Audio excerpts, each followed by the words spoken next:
Hello friends, आप सबका स्वागत है मेरे यूट्यूब चैनल JSGK एडुकेटर्स पर।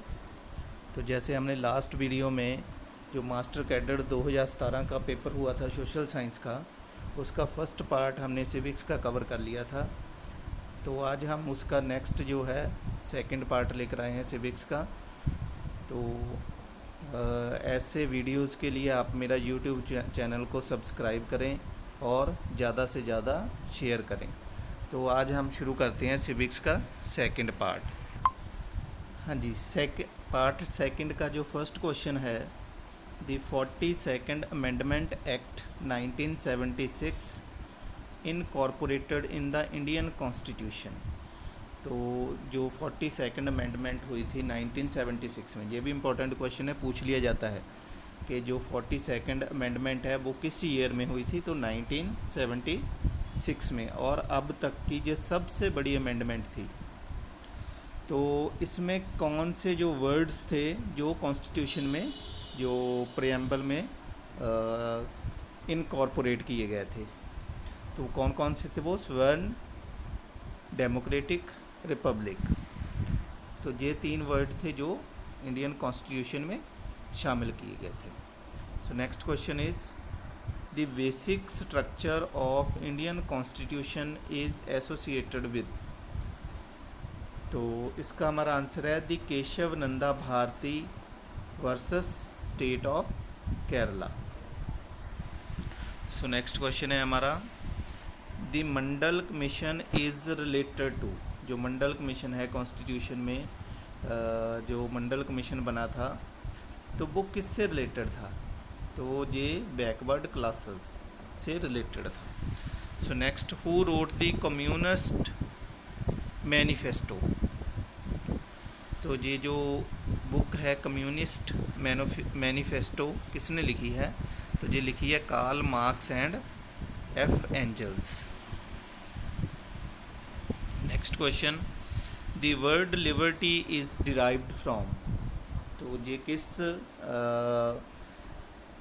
लैंग्वेज से लिया हुआ है? तो that is taken from Latin. Next question, the declaration of the rights of man underlined. तो इसका आंसर है natural equality of man. Next question, what are the sources of law. तो जो लॉ के सोर्सेज क्या हैं? तो फर्स्ट ऑप्शन है हमारा custom, second religion, third judicial decisions and fourth is all of these. तो ऑल ऑफ दीज, ये सारे 4 इनके जो लॉ के सोर्सेज हैं। So next question, which party administers the state of Delhi. तो जो दिल्ली में को कौन सी पार्टी अब जो शासन कर रही है, तो किसकी सरकार है वहाँ पर? तो वो है आप की। बी ऑप्शन है आपका, AAP, आप, आम आदमी पार्टी। तो ये जब 2017 का पेपर हुआ था तब भी जो आम आदमी पार्टी थी, और अब करंट जो गवर्नमेंट है दिल्ली की वो भी आम आदमी पार्टी की है। तो ये भी आपने याद रखना है। सो फ्रेंड्स, जो करंटली इलेक्शंस हुए होते हैं तो आपने उनको बिल्कुल ध्यान में रखना है, किस स्टेट में हुआ है, कौन सी पार्टी वहाँ पर जीती है, तो कौन सा वहाँ का CM बना है। ये सारी बातें आपने जो ध्यान में रखनी है। नेक्स्ट क्वेश्चन है which party won the recent state elections in Uttar Pradesh. तो उत्तर प्रदेश में कौन सी पार्टी जीती है रिसेंटली? देखो, जो रिसेंट इलेक्शंस हुए होते हैं वो आपने पूरे, चाहे किसी भी स्टेट का हो, वो अच्छे से लर्न कर लेने हैं। तो वहाँ पर उत्तर प्रदेश पर किसकी सरकार बनी है? जैसे आपको पता ही है, BJP की। और कौन है वहाँ का CM? योगी आदित्यनाथ बना है। हाँ जी, next question, Vinoba Bhave was associated with. तो किसके साथ रिलेटेड थी? दैट इज़ रिलेटेड विद भूदान। तो सेकंड ऑप्शन, बी ऑप्शन है इसका answer. Next question, who is the leader of the opposition in the Punjab legislative assembly. तो आंसर है इनका डी पार्ट, इसका आंसर है सुखपाल सिंह खैरा। तो उस समय जो है सुखपाल सिंह खैरा जो थे वो ऑपोजिशन पार्टी के लीडर थे। नेक्स्ट क्वेश्चन है, आप फ्रेंड्स आपने ये भी ध्यान रखना है कि अब जो करंटली जो पंजाब में ऑपोजिशन लीडर कौन है, वो भी आम आदमी पार्टी का लीडर है, हरदीप सिंह चीमा है अब, तो ये आपने याद रखना है। So next question, J Jayalalithaa belongs to the state of, तो किस स्टेट से बिलोंग करती थी वो, तो वो बी पार्ट है इसका आंसर, तमिलनाडु। नेक्स्ट क्वेश्चन है, Panchayati Raj was introduced in 1957 on the recommendation of, किन की रिकमेंडेशन से जो पंचायती राज सिस्टम जो है वो हमारे कंट्री में लागू हुआ था 1957 में, तो किसकी रिकमेंडेशन थी ये, बलवंत राय मेहता रिपोर्ट। जब ये रिपोर्ट आई थी तभी पूरे कंट्री में पंचायती राज जो लागू कर दिया गया था। सो नेक्स्ट क्वेश्चन, दी CPIM केम इनटू फॉर्मेशन इन, ये पॉलिटिकल पार्टी है CPI, ठीक है, तो ये कब इसकी फॉर्मेशन हुई थी, तो इसकी जो फॉर्मेशन हुई थी 1964 में हुई थी। विच party in Punjab has the election symbol of scales, तो किस पार्टी का जो सिंबल है वो स्केल है, ठीक है, तो किसका है वो, पंजाब की पार्टी का श्रोमणी अकाली दल। तो आप सभी ने जो भी पॉलिटिकल पार्टीज़ हैं उन सभी के सिंबल्स आपको पता होने चाहिए, ठीक है, उनको ज़रूर एक बार देख लो, ठीक है, जब देख लोगे तो आपको आपके माइंड में वो बैठ जाएगा। जैसे आम आदमी पार्टी का क्या है, ठीक है, उसका झाड़ू है, तो ऐसे आप सभी को पॉलिटिकल पार्टीज़ के जो सिंबल्स हैं वो पता होने चाहिए। So next question, who put emphasis on the proletariat in the revolution, so क्या आंसर है इसका, डी आंसर है, Karl Marx. So next question, identify the Gandhian leader, तो जो जिनकी जो गांधीयन थिंकिंग थी वो लीडर की आपने इसमें से पहचान करनी है, तो वो है विनोबा भावे, सी ऑप्शन है Vinoba Bhave. So next, Karl Marx is associated with, तो कार्ल मार्क्स किसके साथ एसोसिएटेड था, ए ऑप्शन है इसका answer, historical materialism.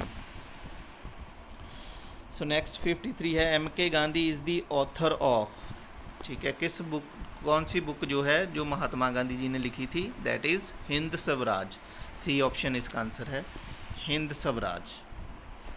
So next, Karl Marx influence the course of, तो कार्ल मार्क्स किससे प्रभावित था, मतलब उन पर किसका ज़्यादा इन्फ्लुएंस था, तो फर्स्ट ऑप्शन है the Russian revolution 1917, the Chinese revolution 1949, the Cuban revolution 1959, so इसका जो आंसर है that is all of these, इन सभी का उनके ऊपर जो इन्फ्लुएंस था। Next question, the lower house in the Indian parliament is called, तो जो लोअर हाउस है उसको इंडियन कॉन्स्टिट्यूशन में जो इंडियन पार्लियामेंट है उसमें जो लोअर हाउस है उसको क्या कहते हैं, तो बी ऑप्शन इसका, लोकसभा, और अपर हाउस राज्यसभा। ये याद रखना है आपने, राज्यसभा को अपर हाउस बोलते हैं और लोकसभा को लोअर हाउस बोलते हैं। तो इनकी कितनी सीटें हैं ये भी आपको पता होना चाहिए कि लोकसभा की कितनी सीट्स हैं, तो राज्यसभा की कितनी सीट्स हैं। जैसे लोकसभा की जो है 545 हैं और राज्यसभा की कितनी है 250। सो next question, who is the president of India, तो आप सभी को पता होगा कि प्रेसिडेंट कौन है हमारे, वो हैं रामनाथ कोविंद, डी पार्ट है। Who was the second president of India, ठीक है, फर्स्ट भी आपको पता होना चाहिए, सेकेंड भी पता होना चाहिए, ठीक है, सेकेंड प्रेसिडेंट कौन है, doctor S Radhakrishnan. So next is the president of India can be impeached under the article, अब जो इंडिया का जो प्रेसिडेंट है उसको उसके ऊपर अगर महादोष लगाया जा सकता है तो किस आर्टिकल के अंडर उसको रखा गया है, तो ये आर्टिकल है आर्टिकल 61 ए पार्ट। तो ये भी इम्पोर्टेंट क्वेश्चन है कि कैसे हम इम्पीच्ड कर सकते हैं प्रेसिडेंट को महादोष कैसे किस आर्टिकल के अंडर लगा सकते हैं। So next question, who won the election of the president of India as an independent candidate. अब किस कौन सा वो पर्सन था जिसने इंडिपेंडेंट कैंडिडेट के तौर पर इलेक्शन जो है प्रेसिडेंट का वो लड़ा और जीता, तो वो हैं वीवी गिरी, बी ऑप्शन है। Mention the chief justice of India who became the acting president of India. ठीक है, आपने उस चीफ जस्टिस का नाम बताना है कि जिसने जो एक्टिंग प्रेसिडेंट का रोल भी प्ले किया था इंडिया के अंदर, तो वो हैं, वो एक ही हैं, तो डी पार्ट है इसका, एम हिदायतुल्ला। ठीक है, ये उसका नाम है प्रेसिडेंट का। So next question, what is the minimum age in years for the Rajya Sabha. तो कम से कम कितनी उम्र होनी चाहिए राज्यसभा का मेंबर बनने के लिए, तो दैट इज़ 30 ईयर्स। ठीक है, आपको पता होना चाहिए। और जो लोकसभा की कितनी है, that is 25। So next question, what is the minimum age in years for the Lok Sabha. जी देखो, वो मैंने ऊपर जो आपसे डिस्कस कर लिया है वही क्वेश्चन आ गया कि लोकसभा का मेंबर जो होने के लिए कितनी एज होनी चाहिए, that is 25, C option. Who was the first speaker of Lok Sabha. तो जो लोकसभा है उसका फर्स्ट स्पीकर कौन है, दैट इज़ जीबी मवलंकर। ये तो आपने अच्छे से इसको दिमाग में बिठा लो, क्योंकि हो सकता है जो नेक्स्ट मास्टर कैडर पेपर आएगा उसमें ये क्वेश्चन दोबारा से रिपीट हो जाए। तो इसमें से बहुत सारे क्वेश्चन कुछ ऐसे होंगे जो रिपीट हो जाएंगे, तो ये वीडियो आपने बिल्कुल ध्यान से देखनी है और अपने जो क्वेश्चंस हैं उनके आंसर जो है क्वेश्चन आंसर नोट करते जाना है। सो कौन है वो पहला जो स्पीकर है लोकसभा का, वो है G B Mavalankar. Next, who is the speaker of Lok Sabha. तो जो लोकसभा का स्पीकर है वो कौन है अब, मतलब 2017 में सुमित्रा महाजन थी, सी ऑप्शन, लेकिन अब है चेंज हो गया है, तो अब कौन है, ओम बिरला। तो ये आपने याद कर लेना है, नोट कर लेना है कि ये ओम बिरला अब जो स्पीकर है हमारी लोकसभा के। So which state has the highest number of Lok Sabha seats in the parliament. तो जो लोकसभा पार्लियामेंट है इंडिया के अंदर, तो उसमें से सबसे ज़्यादा किस स्टेट्स की सीट्स हैं, तो किसकी हैं वो, बी पार्ट इसका आंसर है Uttar Pradesh. So next question, who is ex officio chairman of the Rajya Sabha. तो राज्यसभा का जो एक्स ऑफिशियो चेयरमैन होता है वो कौन होता है, that is part D, vice president of India. तो डी इसका आंसर है। Next is presidents appoints the prime minister under the article. अब जो प्रेसिडेंट है, जो प्राइम मिनिस्टर पीएम की जो अपॉइंट करता है, वो किस आर्टिकल के अंडर करता है, दैट इज़ आर्टिकल 75। तो आपने बिल्कुल ये भी नोट कर लेना है। सो नेक्स्ट क्वेश्चन है, president appoints the governor under the article. ठीक है, देखो आर्टिकल्स के कितने क्वेश्चन हैं, आपको ये सभी आर्टिकल्स लर्न कर लेने हैं। ठीक है, तो ये जो मैंने इस वीडियो में डिस्कस किए हैं उनको नोट कर लो, और जो बाकी भी आर्टिकल्स हैं उसके बारे में भी नेक्स्ट वीडियो में जो आपको बताऊंगा। तो गवर्नर की नियुक्ति जो होती है किस आर्टिकल के अंडर होती है, आर्टिकल 155, सी ऑप्शन इसका आंसर है 155।